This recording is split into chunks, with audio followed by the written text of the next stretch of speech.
Hey everyone, welcome to a brand new Hangout. Thank you so much for joining me today. Today, as usual, if you're new here, welcome. And if you're a returning viewer, hello. Hello, mate. But if you're new here, the usual routine is I talk about what I listened to this past week, what I watched this past week, either physical media or streaming. Talk about pickups, physical media pickups, as I used to call them, hauls, because I used to buy a lot of shit, and now I only buy a few things. And we also, a new thing to these Hangout videos is I talk about upcoming physical media releases. So if that all sounds good to you, then hang around, because we're going to be doing all that and more. We're going to be hanging out. Now, the usual routine for my regular viewers is we have a warm beverage, cold beverage, no beverage, whatever your choice is. It's Sunday morning. It's about 1 degree out. It's quite chilly. I've got the heat on. I'm quite happy, and I have my coffee. You can hear the dingbats speeding by in their cars outside my window. Yeah, I live on a kind of a back country road, and so there's a lot of pickup trucks and a lot of people traveling at accelerated rates. Let's put it that way. And you can use the rest of your imagination to fill in the blanks. But yeah, so anyway, this is just like my weekly Hangout video. It's kind of like a live video, except it's not live, and I'm not responding to your live questions and things like that. I am building up to that, but I'm just not quite there yet. So this is kind of my version of that. A channel that does it really well is a channel called Phil with a double L, and him and his buddy Glenn do kind of like a what they watched and other physical media kind of chat. And that was kind of the inspiration for why I switched from doing movie reviews to more of this. And I've been always trying to make my channel more personable and kind of not as clinical. I don't know why, but this sweater is bugging me. Is it bugging you? I don't know why. Oh, lean forward. There we go. There, that's better. I think it's my brain. Anyway, so the first thing I'm going to be talking about is stuff I listened to on my stereo or in the car this past week. Not a lot to report this week because I listened to one particular CD over and over and over and over and over again, and that will be the first CD I show you. And this CD I bought at Backstreet Records in St. John, New Brunswick a long time ago, probably, oh gosh, I want to say probably somewhere between 5 and 10 years ago, probably closer to the 10-year limit.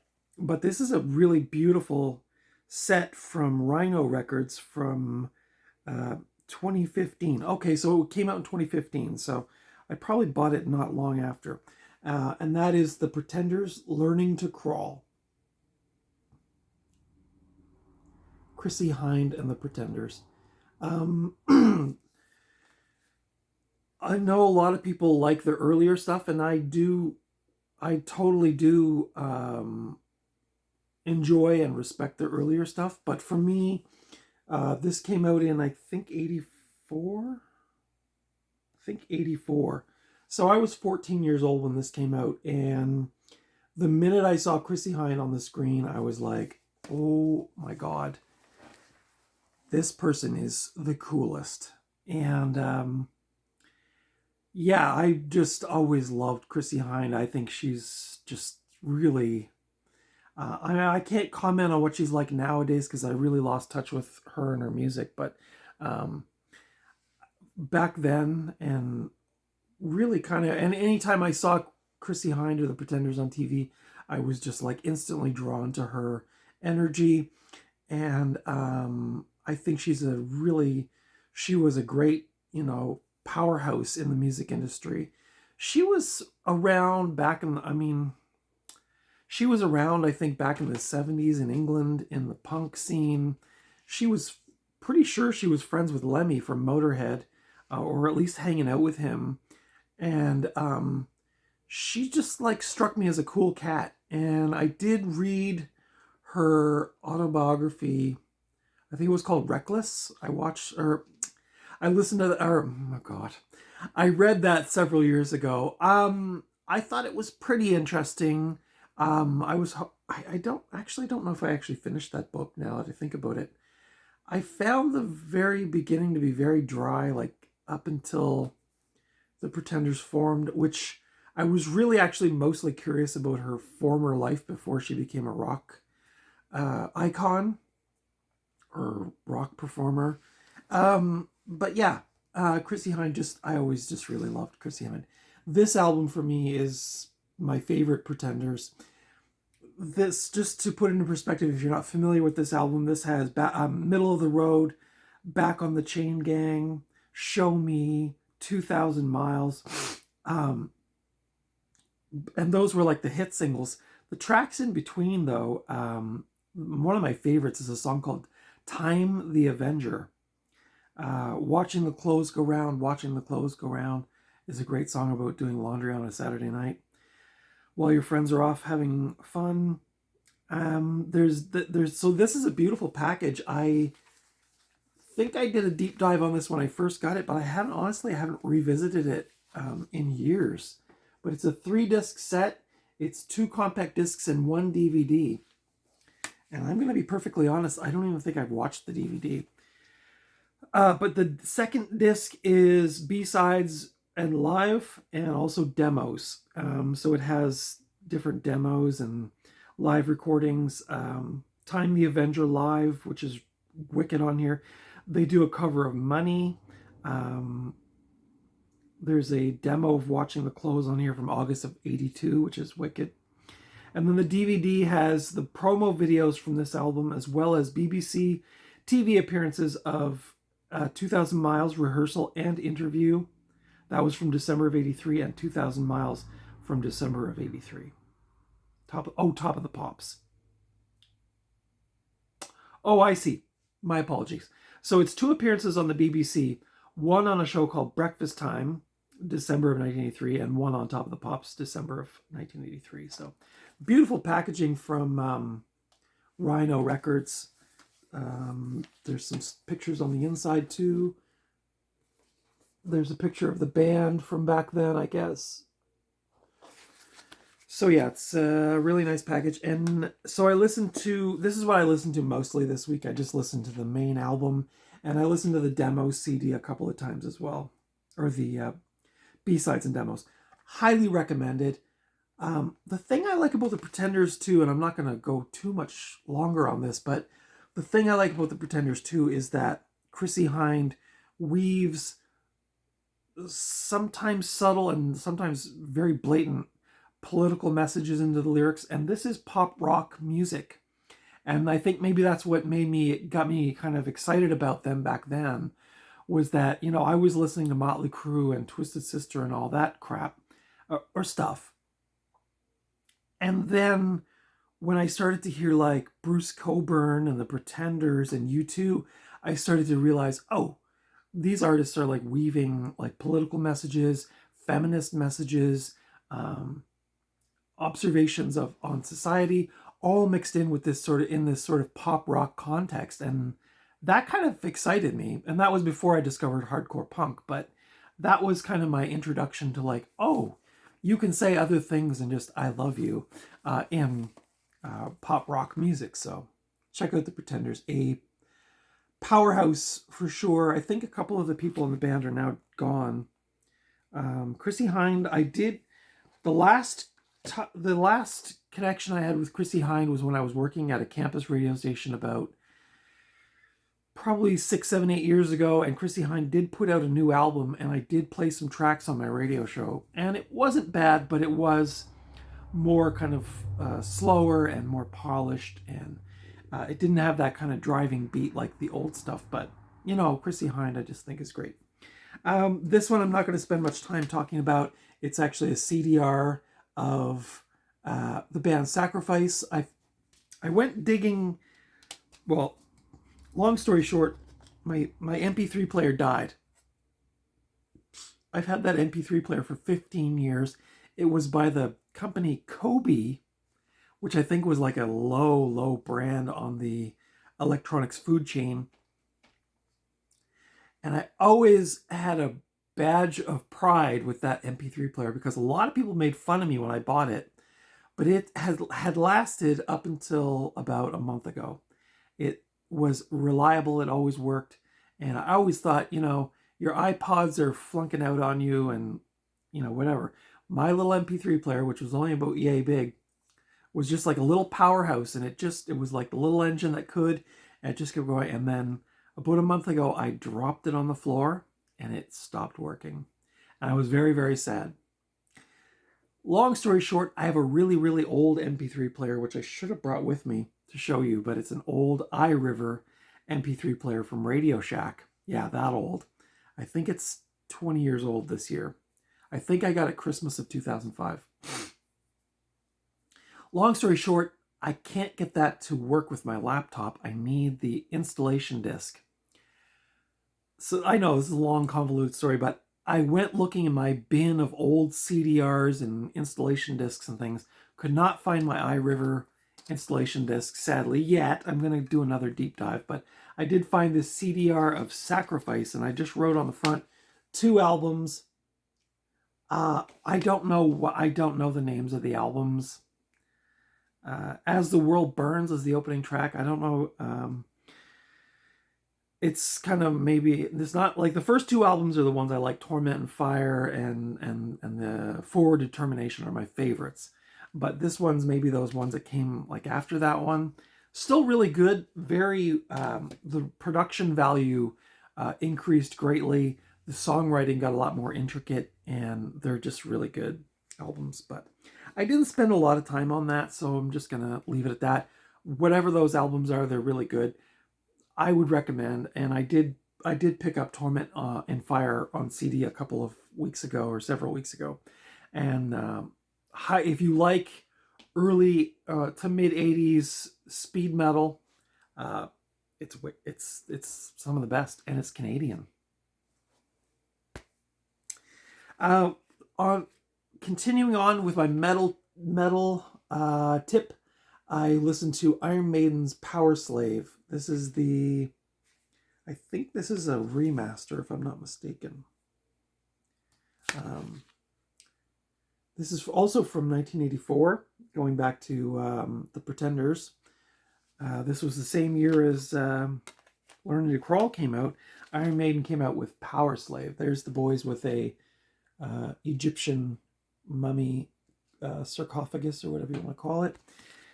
I am going to be totally transparent. I did not like Iron Maiden when I was younger. I was interested in them. I saw their videos on MTV or Much Music, but I liked the idea of the band, I think, more than the sound of the band at the time. I'm an Iron Maiden fan now, but back then there was something about them that I just didn't really like that much. I don't know if it was, yeah, I don't know. There was just something about it I didn't like. I was not into progressive kind of rock or like intricate playing. I was like in those days, 82, 83, 84, I was Motley Crue, Twisted Sister, Rat. Those were like my things. I'm sure there was other stuff too.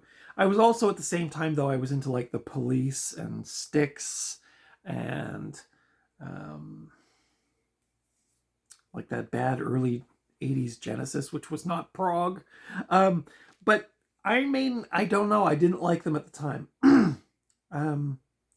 Flash forward many years later, and I heard, I think it was 2 Minutes to Midnight. I saw the video. It came up in my algorithm as, you should watch this. And I did.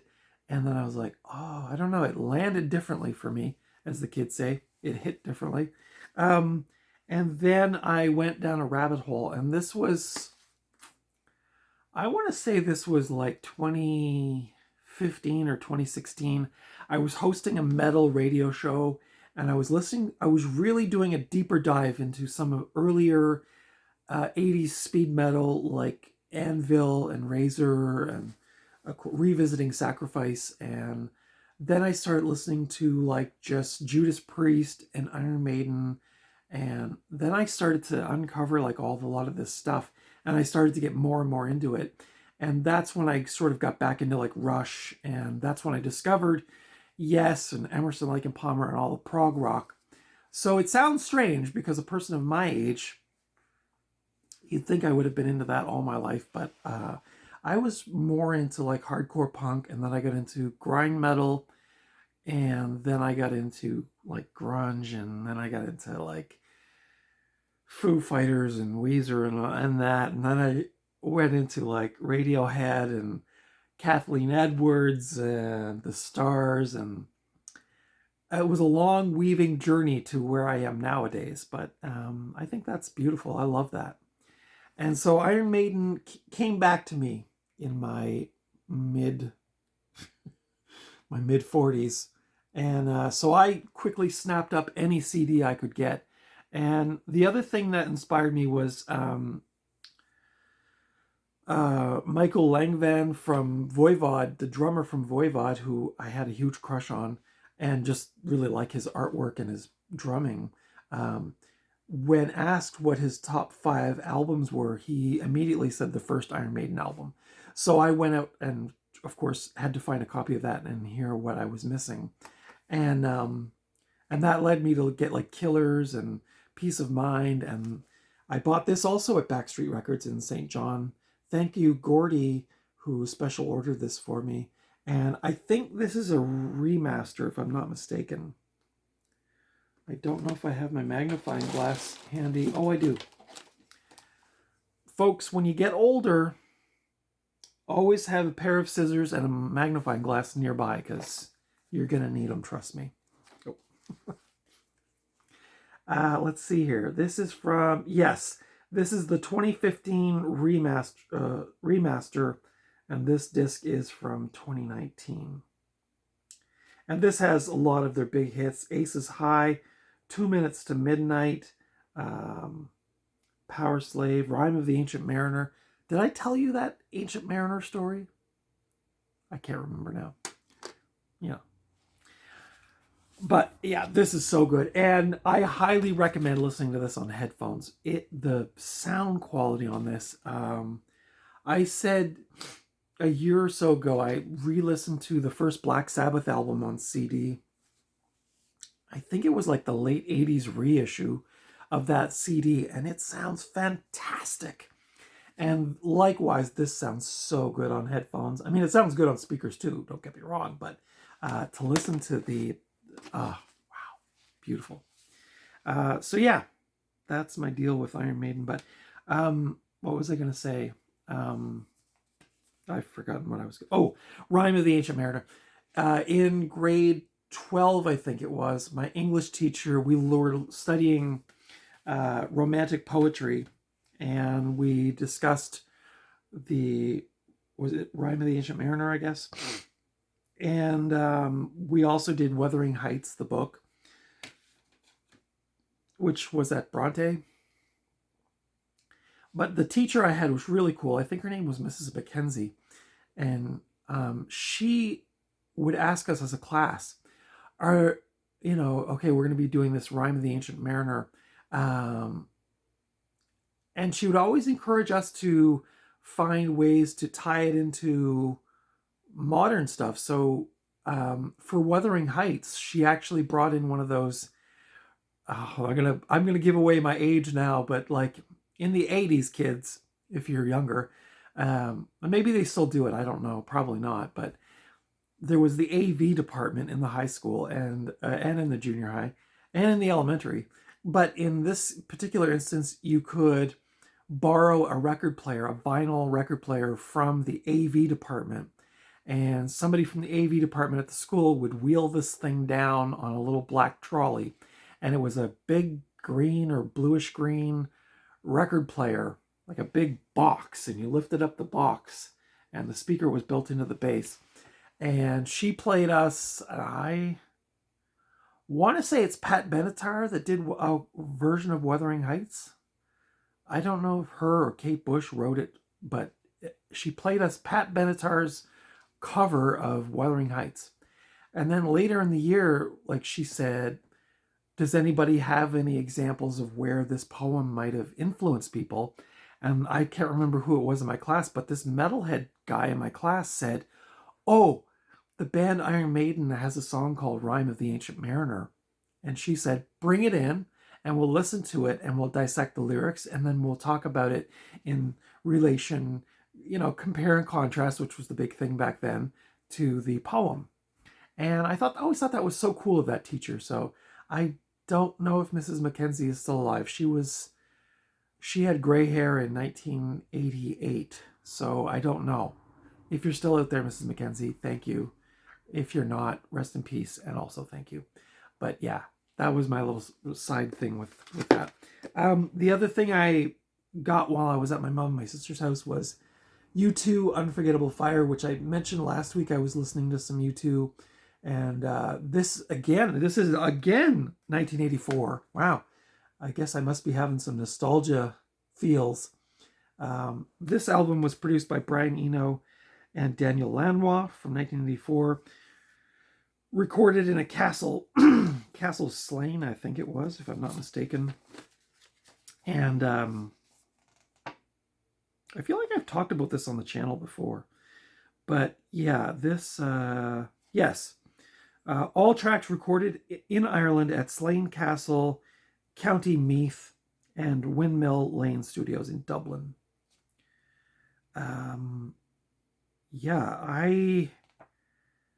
This album takes me right back to being 14. I think I got this on cassette in my stocking at Christmas of 84. And photography by Anton Corbijn, which you can really, I love a lot of his photography. He does a lot of really interesting things. He doesn't look at this photo of the band from the inside. It's all kind of blurry and shot with a weird perspective with the castle in the background. Just really beautiful photography. And I think this album is beautiful, and I don't care what people say about U2. I thought back in those days they were my absolute favorite. I had a U2 patch on my jacket. I loved U2 back then, and this was, to me, War was the first album I had by them, but when I heard this, that soft production from Eno and Lanois, the atmospheric recording of the castle, beautiful, beautiful stuff. This has Pride in the Name of Love, A Sort of Homecoming, 4th of July, Bad. This has so many good songs on it. Highly recommend. If you like atmospheric kind of mid-80s alternative pop, I guess you would call it. Great stuff.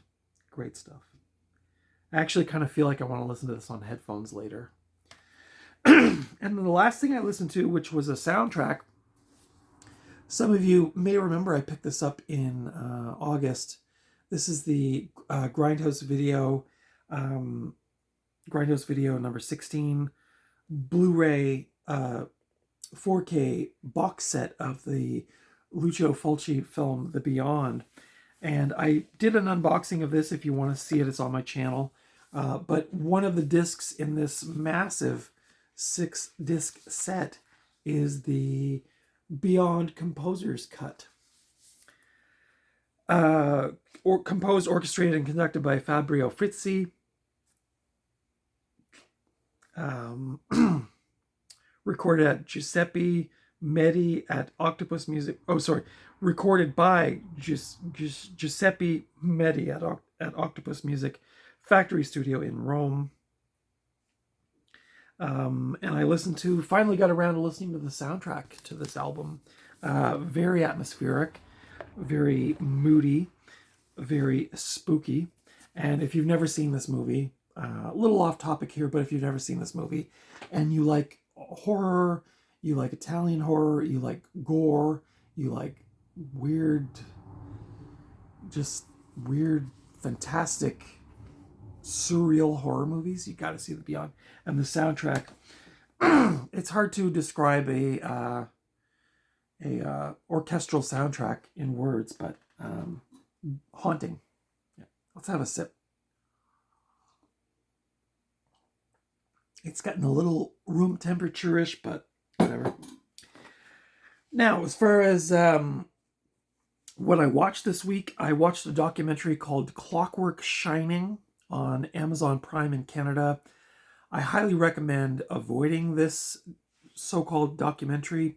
I kind of knew going into it. I watched the trailer and I thought, I've seen the documentary Room 237, which is a documentary about conspiracy theories or just theories about the film The Shining from Stanley Kubrick from 1980.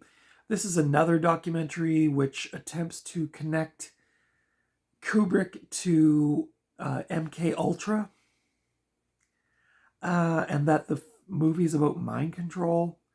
This movie was really bad, and from my opinion, was really bad. I know I read some reviews and they said it was like brilliant and all this stuff, and I'm thinking, did we watch the same movie?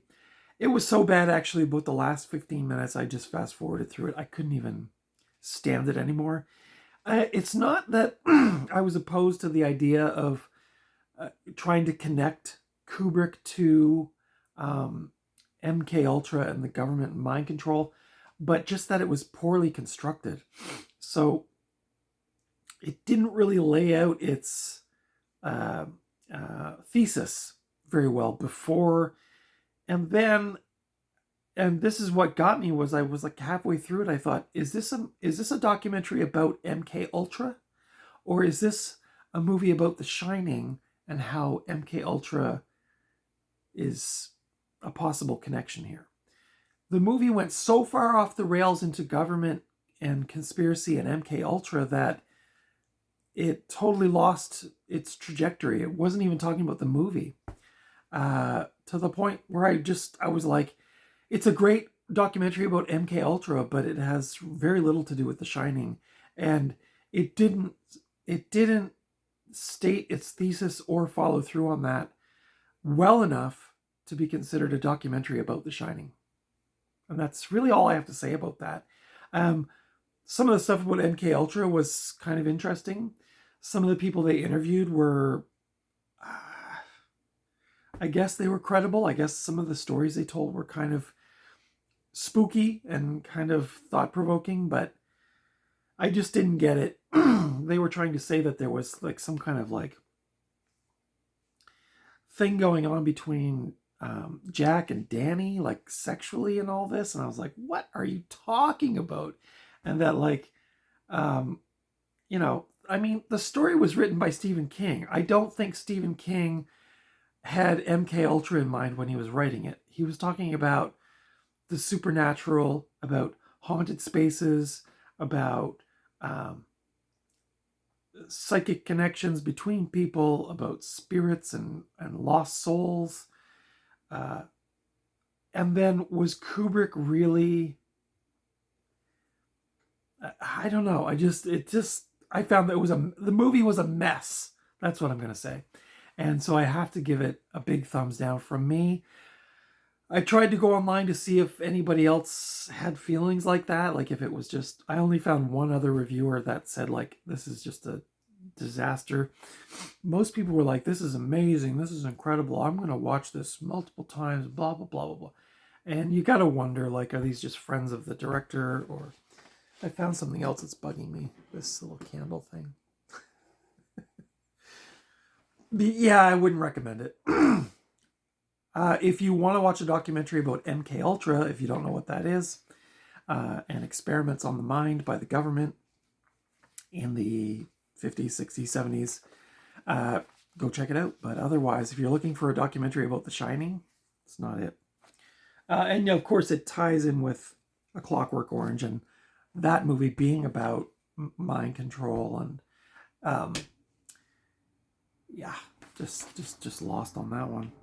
I also watched a series on Netflix called True Haunting. This is from producer, I believe it was produced by James Wan. This is a 5-episode series so far. I don't know if there's going to be more episodes added to it. The first episode was broken into 3 parts. The second episode was broken into 2 parts. The first episode was about an evil spirit that haunted a fellow at university. And then the second one was sort of more of like a haunted house one. I thought they were okay. The whole time they were interviewing people, it kind of seemed a bit fake to me. It almost felt a bit like I actually, when I was done, I Googled like, is true haunting based on real stories? And according to what I saw, it is. But they interviewed the people that were supposedly affected in these stories. But I don't know if it was just the way it was shot or what, but it felt really phony. It had a couple of creepy moments in it. There was, especially in the haunted dorm kind of one at the beginning, there was some shots with like this evil entity that was sort of stalking this guy, and you kind of did feel bad for the guy, but again, it just felt really phony. And then when I saw it was produced by James Wan, I thought, is this just like The Fourth Kind or something, where it's like I got duped into that one, where it's like, oh, these seem real, but then when you unravel them, they're just made up. I don't know, but it was okay. If you're into like ghost hunters or supernatural stuff like that, you might like it. It had some Polaroids and things like did it have video footage? I think it was mostly just Polaroids that were apparently from the actual story, but the Polaroids didn't really show me anything that convinced me that anything was going on. But it was okay. It was okay. And then the only other thing I watched, which will actually lead me into my physical media pickups, I watched the film Stargate, starring Kurt Russell and James Spader, and this was directed by Roland Emmerich, who I think he also did I want to say he did like the Godzilla movie, the 98 Godzilla, the American Godzilla. I don't know. He's made a bunch of those like disaster type movies. So this was the first of my pickups and also the last of what I watched this week. This is a movie about some archaeologists who have uncovered this ring, this big stone ring, which they feel, if deciphered, they could figure out a way to go through it as like a portal to another world. And so when Professor Daniel Jackson, played by James Spader, innocently accepts the offer of a mysterious woman to decode an ancient Egyptian artifact known as the Stargate, he unwittingly takes the first step on an epic adventure that will span galaxies and divide the fate of an entire planet. Colonel Jack O'Neill, played by Kurt Russell, a true soldier with nerves of steel and a tragic past, is brought back to active duty to commandeer the first trip through the Stargate. On a desert planet, on a far side of the universe, Jackson and O'Neill must battle the powerful alien sun god Ra, played by J. Davidson. At stake, the freedom of an ancient civilization from slavery and any chance of ever getting home. This is from 1994. This is the Ultimate Edition DVD, put out in 2003. It's a 2-disc set. You've got Kurt Russell there, and you've got James Spader there. This is from Artisan Video. How do I feel about this movie? This is kind of like the movie The Village for me.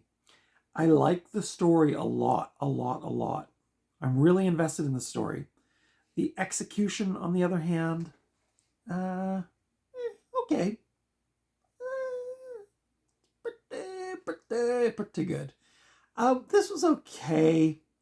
I really like I know you're gonna laugh, but I actually really like the TV show Ancient Aliens, or at least I have in the past. Um, I like I know it's fantastic, and people laugh at the guy with the hair, aliens question mark. Uh,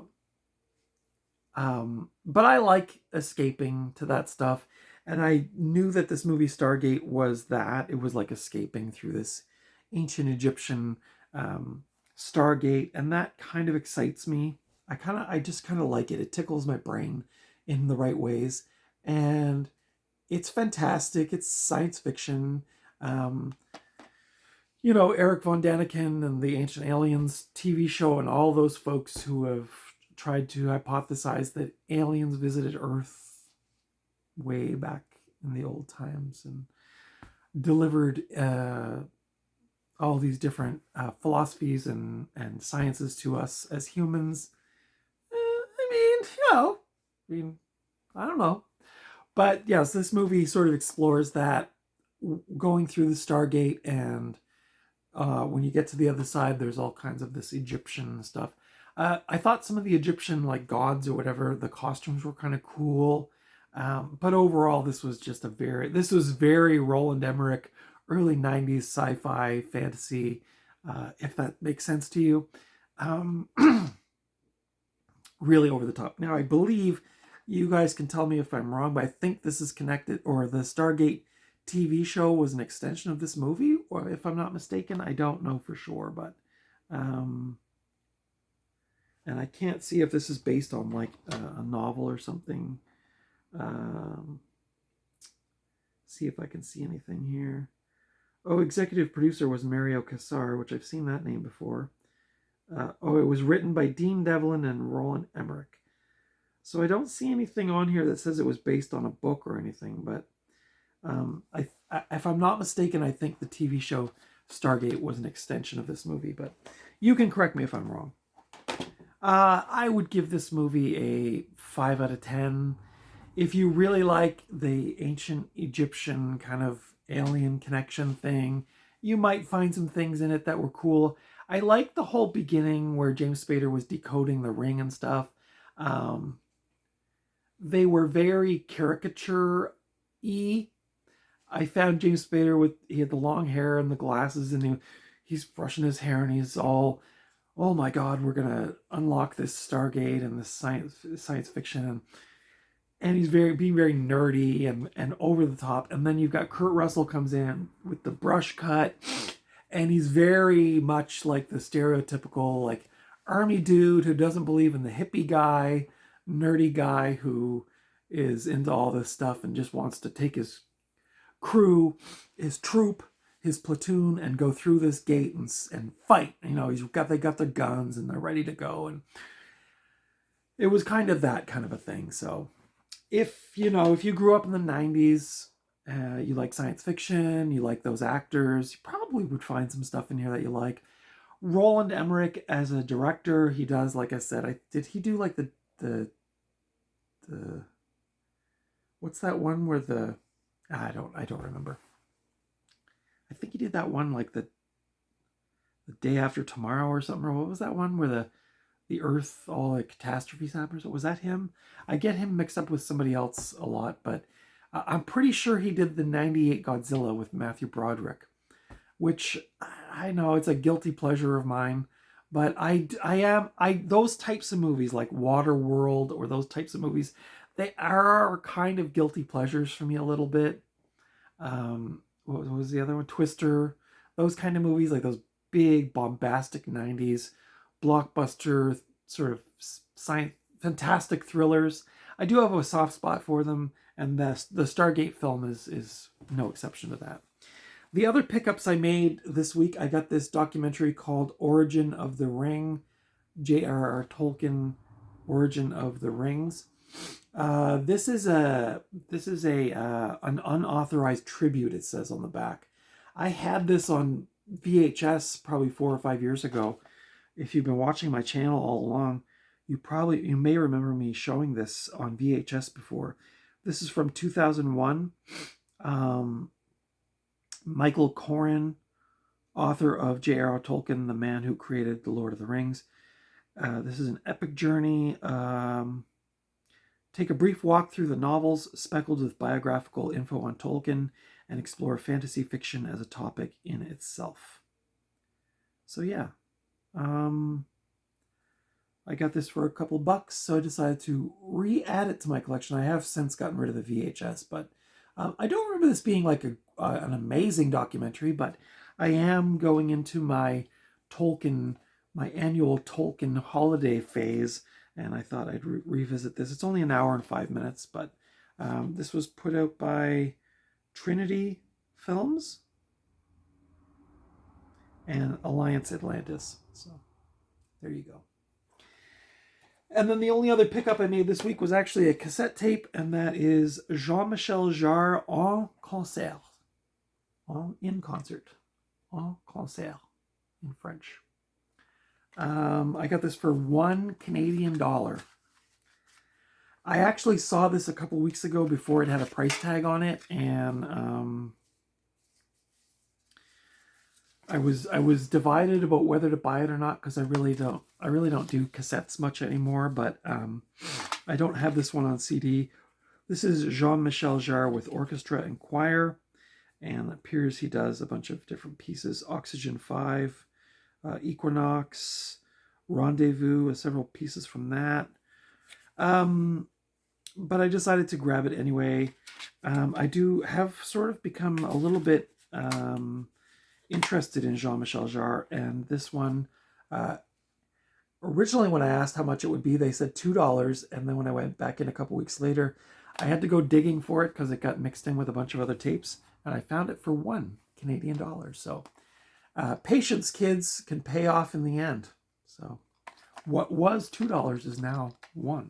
I haven't listened to it yet. I do actually have to go and get my cassette player out and hook it up to my stereo, my receiver.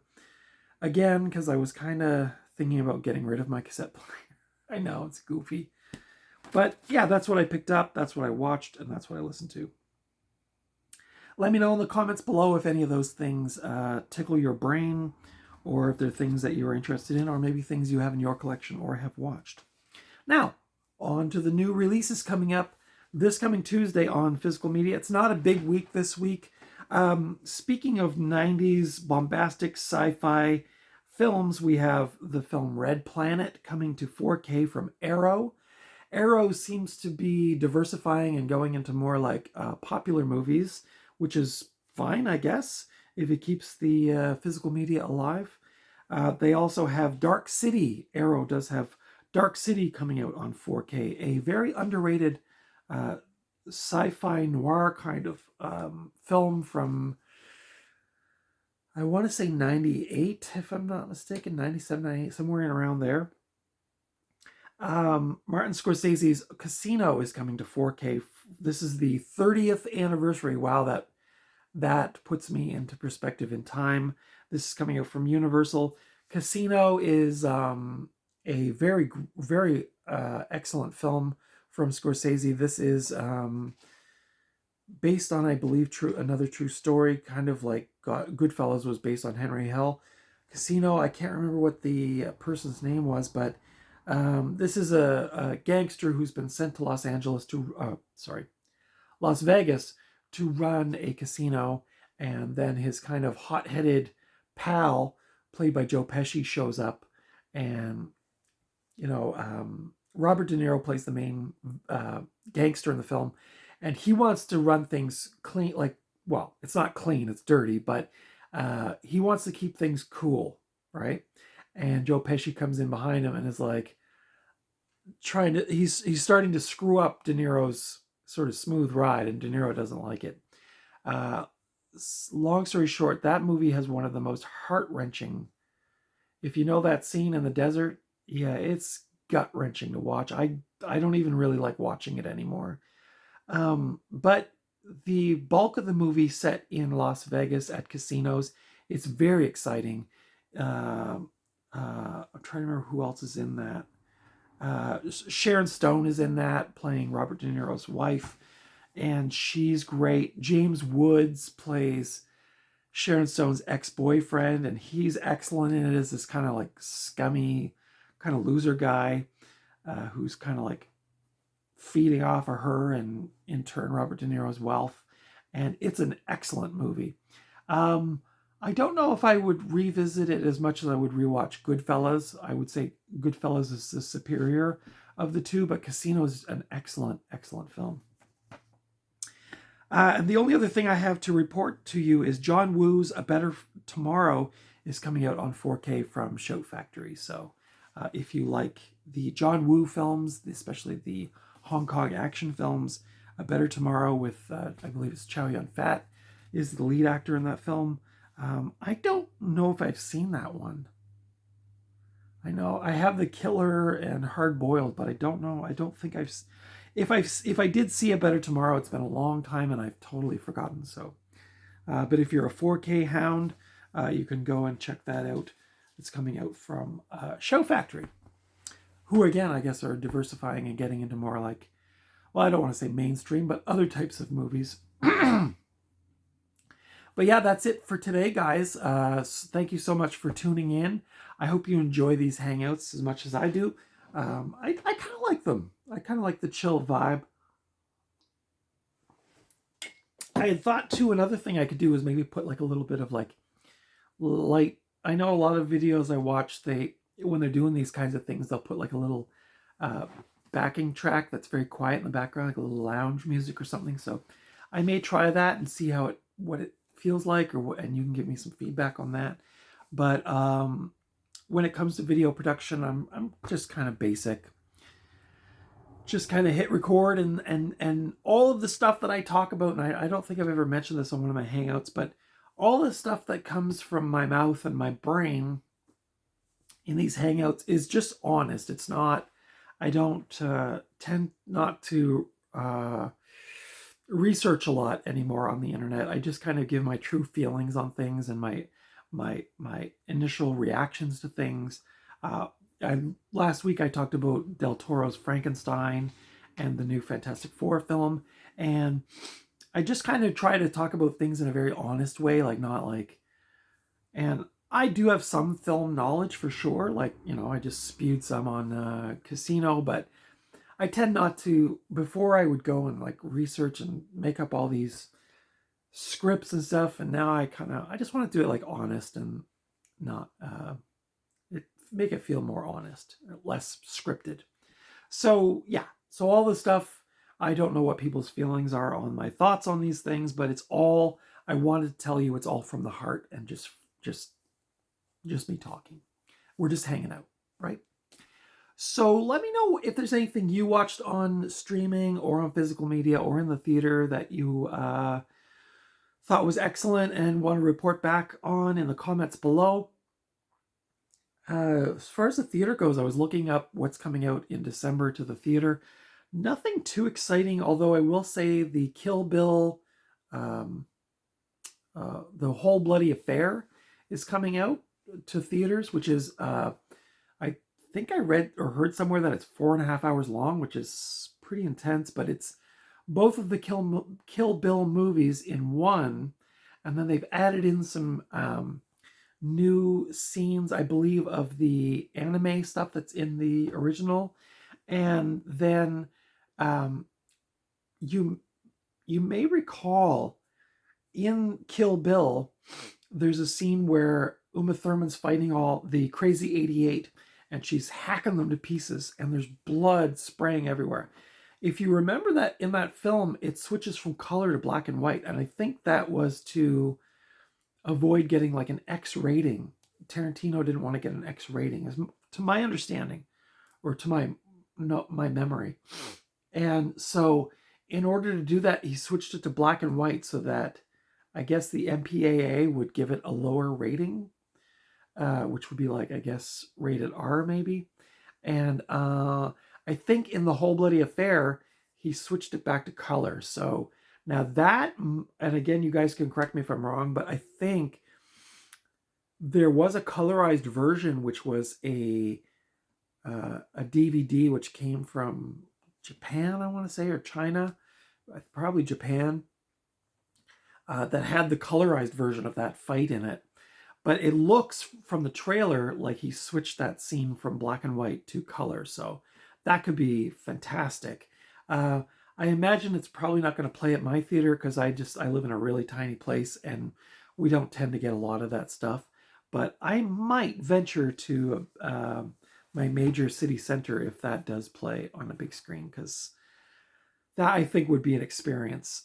You'd have to make sure you weren't drinking a lot of soda while watching the film, because you'd have to take a bathroom break. 4.5 hours, I think that's what I heard. So I don't know, pretty intense. But yeah, so that's that. That might be a trip to the theater for me in the month of December. I really did want to see Tron Ares on the IMAX, but then when the reviews started to come in, I quickly changed my mind on that. The IMAX is also an hour away from me in a city called Halifax. So after the reviews started to come out, I thought, I don't know if I'll waste all the money traveling to the city, gas money, IMAX money, which is probably more than just a regular theater ticket. And, you'd have to make a day of it. And I was like, maybe just watch that on streaming. So yeah, I actually, now that I think about it, I've not really seen a lot in the theater. Most of the movies I've seen in the theater was when I took my niece to see films. So we saw the Smurfs and we saw the Gabby's Playhouse movie, which were fine, kids movies or whatever. More so the Gabby than the Smurfs was kind of a headache. But I have recently been thinking about my year end and what I'll be talking about, because usually I do kind of like my favorite movies of the year. This year's been, I think, kind of sparse. I can't really think of a lot of movies that have been really mind-blowing for me. But I'll hopefully try to do something by the end of the year to do my top movies and maybe even my top albums of the year. I'll see where that goes. But that's it for today, guys. Thank you so much. If you've made it to the 52-minute mark, God bless you and your whole family and all your friends and your pets and your loved ones and everyone. The world is a strange place. It's the holiday season coming up, and I'm trying my best to shelter my spirit from the insanity of that. It's hard. I work in retail on the weekends, though I'm going to be done that job at the end of December, which I'm looking forward to. I'm kind of just done waiting on people. I've been doing it all my life. I'm almost 60. It's like, dude, I'm good. I'm good. And the attitude on people nowadays is just so awful. So yeah, if you're watching this and you're a retail warrior, I send my honest good blessings to you through this season, and make sure to take lots of breaks for yourself and drink lots of water and take good care of your mental health. And if you're a shopper, bear in mind that these people are doing their best at times, and sometimes things are beyond their control, and it's not very helpful to get mad at us when we can't meet your needs or whatever. But anyway, it's a wacky world. Take good care of yourselves. Take good care of your friends, your family, your pets, your community, your vulnerable people in your community, seniors, people of color, indigenous folks, queer folks, people living with disabilities. Make sure to be kind to one another. Support your local businesses if you can, especially if you're here in Canada. That's it, guys. Great peace and love to you. Good tidings. Put up those Christmas lights if you want. Gosh darn it. It's a dark time, right? I'm really not liking the days coming to an end quicker. The darker seeping into around the 4:30 range, which is not good. I don't like it.